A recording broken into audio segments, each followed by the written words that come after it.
Apakah kamu punya resolusi tahun ini? Bagaimana progresnya selama sebulan ini? Apakah masih berjalan atau jangan-jangan sudah tidak kamu lakukan? Setiap tahun, kamu mungkin membuat sebuah resolusi, entah komitmen untuk mulai makan lebih sehat, mulai berolahraga, belajar bahasa baru, dan sebagainya. Kita biasanya memasang target di awal, tapi sayangnya tidak berapa lama kemudian banyak orang yang gagal. Banyak yang bilang kalau ini adalah kutukan resolusi tahun baru. Sebagai gambaran, hanya 12% orang yang buat resolusi tahun baru merasa kalau mereka berhasil mencapai apa yang mereka inginkan. Ini tentu saja bukan hasil yang memuaskan. Meskipun begitu, sebuah penelitian menunjukkan bahwa mereka yang menetapkan resolusi tahun baru memiliki kemungkinan 10 kali lebih besar untuk benar-benar mengubah perilaku mereka dibandingkan orang yang tidak membuat tujuan tahunan tersebut. Inilah sesuatu yang ajaib dari sebuah resolusi. Dan tentunya lebih ajaib lagi apabila kau masuk dalam kategori 12%, di mana kamu berhasil memegang teguh komitmen yang sudah kamu buat. Halo semuanya, nama saya Michael, selamat datang di channel saya, Sikutu Buku. Kali ini saya akan bahas bagaimana cara membuat resolusi yang sukses. Awal tahun merupakan momen yang tepat untuk memulai lembaran baru, dan ini mungkin alasan kenapa banyak orang membuat sebuah resolusi. Tahun baru seringkali menawarkan sebuah awal yang segar dan sebuah kesempatan untuk mengubah kebiasaan buruk. Namun tentu saja, resolusi itu mudah dibuat tapi sulit dipegang. Bisa saja di momen sekarang, sebulan setelah kita membuat sebuah resolusi, apa yang kita tuang sebagai komitmen sudah tidak lagi dilakukan. Banyak alasan, misalnya hidup yang semakin sibuk, ada prioritas lain yang lebih penting, dan sebagainya.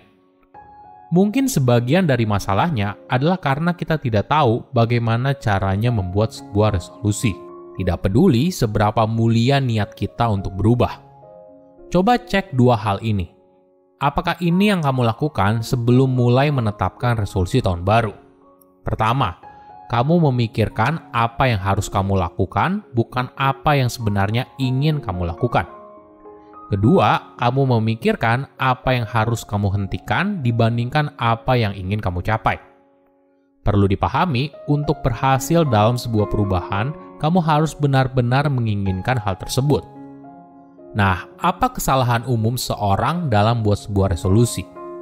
Mungkin hal ini disebabkan karena resolusi yang tidak realistis. Kebanyakan dari kita mungkin membuat target yang terlalu besar tanpa menyadari, bisa nggak sih sebenarnya saya penuhi ini? Misalnya, kamu ingin lari maraton, beli rumah baru, memulai bisnis, dan sebagainya. Pertanyaannya, apakah ini realistis untuk kamu raih? Mimpi yang besar memang tidak salah. Tapi untuk mewujudkannya menjadi kenyataan, kamu butuh rencana konkret yang jelas. Mungkin kamu perlu belajar membuat SMART goals. Metode pembuatan sebuah tujuan ini dikembangkan pada tahun 1980-an untuk membantu seorang mencapai apa yang diinginkan. SMART sendiri merupakan sebuah akronim dari Specific, Measurable, Achievable, Relevant, dan Time Bound. Kita bahas satu persatu ya. Pertama, spesifik. Mungkin hal ini terdengar gamblang, tapi ini paling penting. Kamu perlu benar-benar jelas atas apa yang ingin kamu raih. Kamu perlu menulisnya dalam 1 hingga 2 kalimat sebuah tujuan tersebut. Tidak boleh ide yang mengawang-awang. Contohnya seperti ini, saya ingin lebih sehat. Mungkin kalimat yang lebih spesifik adalah saya ingin makan sayur setiap hari. Kedua, measurable. Jika bicara sebuah tujuan, ada gap antara niat dan aksi nyata. Jadi, ketika kamu punya sebuah tujuan misalnya makan lebih sehat atau mulai rajin olahraga, kamu mungkin sudah terpikirkan jenis makanan apa yang harus kamu makan atau harus kamu hindari, atau kamu mungkin tahu kalau kamu harus mulai olahraga atau datang ke tempat gym. Tapi, kadang sulit sekali untuk membuat hal ini jadi rutinitas. Berkomitmen pada sebuah tujuan juga kadang buat kita tidak nyaman. Mungkin tipsnya adalah dengan mencatat apa yang sudah kamu kerjakan. Jadi jika kamu ingin makan lebih sehat, catat apa yang kamu makan. Jika kamu ingin berlatih untuk perlombaan lari, catat berapa jauh kamu berlari saat latihan. Ketiga, achievable. Apakah tujuan yang kamu tulis itu bisa dicapai? Cara tahunya adalah dengan membagi tujuan besar menjadi tujuan yang lebih kecil, lalu menjabarkannya dalam sebuah kalender. Sederhananya, apabila setelah dihitung tidak bisa, maka kemungkinan besar targetmu ketinggian atau memang tidak masuk akal. Keempat, relevan. Mungkin ini butuh refleksi diri soal alasan kenapa kamu memilih tujuan tersebut. Kenapa hal ini penting buat kamu? Alasan ini bisa jadi pengingat kamu untuk terus bertahan ketika perjalanan terasa berat. Misalnya tujuan kamu adalah untuk lebih sehat. Ya terus kenapa? Ya saya ingin sehat agar saya bisa terus bersama keluarga saya. Inilah alasan yang cukup kuat untuk membuatmu terus berolahraga atau makan lebih sehat. Terakhir adalah time bound. Oke, sekarang kamu sudah menjalani semua langkah sebelumnya. Kamu juga sudah berkomitmen untuk menjalankan tujuan tersebut. Maka kamu perlu deadline untuk membuatmu fokus. Idenya adalah membuat rentang waktu spesifik untuk mencapai tujuan itu. Kenapa? Kadang dalam hidup kita punya banyak prioritas. Seringkali tiba-tiba muncul sesuatu yang penting.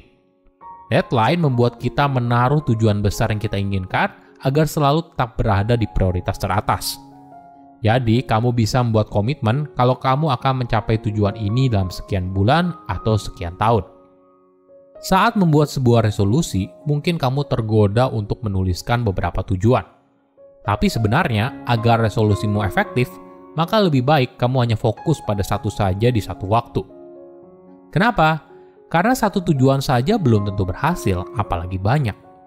Selain itu, ketika kamu berhasil menunaikan satu tujuan, maka kepercayaan dirimu akan meningkat dan ini akan sangat membantu ketika kamu membuat tujuan lain yang mungkin saja lebih besar dari yang sebelumnya. Hal lain yang perlu diingat adalah perubahan merupakan proses.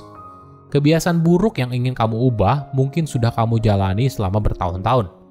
Jadi tentu saja tidak mudah untuk mengubah semua ini dalam hitungan bulan, minggu, atau bahkan hari.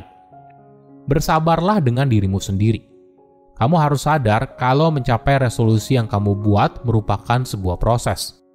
Bahkan jika kamu mungkin berhendak sejenak 1 atau 2 kali, maka jangan putus asa dan mulai kembali dari awal untuk melanjutkan perjalananmu. Mungkin kamu butuh waktu lebih lama untuk mencapai tujuan yang kamu inginkan. Tapi hidup kadang bukan soal perlombaan, namun merupakan perjalanan untuk menjadi pribadi yang lebih baik setiap harinya. Silahkan komen di kolom komentar pelajaran apa yang kalian dapat ketika tahu informasi ini.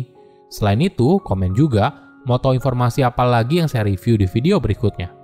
Saya undur diri, jangan lupa subscribe channel YouTube Sikutu Buku. Bye-bye.